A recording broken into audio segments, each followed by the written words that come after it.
ഒന്നാമതായി കൊണ്ട് തന്നെ ഈ ഒരു സമയത്ത് ഒരുപാട് സന്തോഷമുണ്ട് ഇങ്ങനത്തെ ഒരു സംഗമത്തിൽ പങ്കെടുക്കാൻ സാധിച്ചത്. നമ്മുടെ നാട്ടിൽ പലപ്പോഴും പല രാഷ്ട്രീയ പാർട്ടികളുടെയും മത സംഘടനകളുടെയും പ്രോഗ്രാമുകളൊക്കെ പലപ്പോഴായി കൊണ്ട് പങ്കെടുത്തിട്ടുണ്ട് എങ്കിലും ഇത്തരത്തിൽ SNDPയുടെ ഒരു പ്രോഗ്രാമിൽ യഥാർത്ഥത്തിൽ ആദ്യമായി കൊണ്ട് തന്നെയാണ് പങ്കെടുക്കുന്നത്. അതിൽ ഒന്നാമതായി കൊണ്ട് തന്നെ എൻ്റെ ഒരു സന്തോഷം, ക്ഷണിച്ചതിലുമുള്ളൊരു സന്തോഷം ഈ ഒരു സന്ദർഭത്തിൽ അറിയിക്കാൻ ആഗ്രഹിക്കുകയാണ്.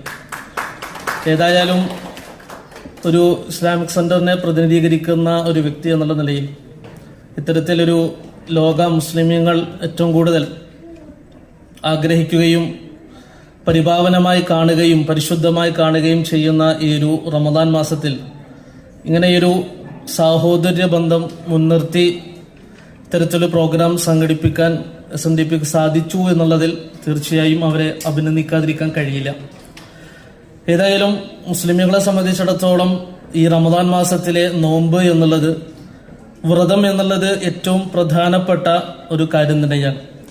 കാരണം ഏകദൈവാരാധനയിലേക്ക് ക്ഷണിക്കുന്ന ഇസ്ലാമിനെ സംബന്ധിച്ചിടത്തോളം ഈ റമദാൻ മാസത്തിലെ 30 ദിനരാത്രങ്ങൾ കേവലം ഭക്ഷണപാനീയങ്ങൾ ഒഴിവാക്കുന്നവനെയല്ല യഥാർത്ഥത്തിൽ ഇസ്ലാം നോമ്പുകൊണ്ട് അല്ലെങ്കിൽ നോമ്പുകാരൻ എന്ന് വിശേഷിപ്പിച്ചത്.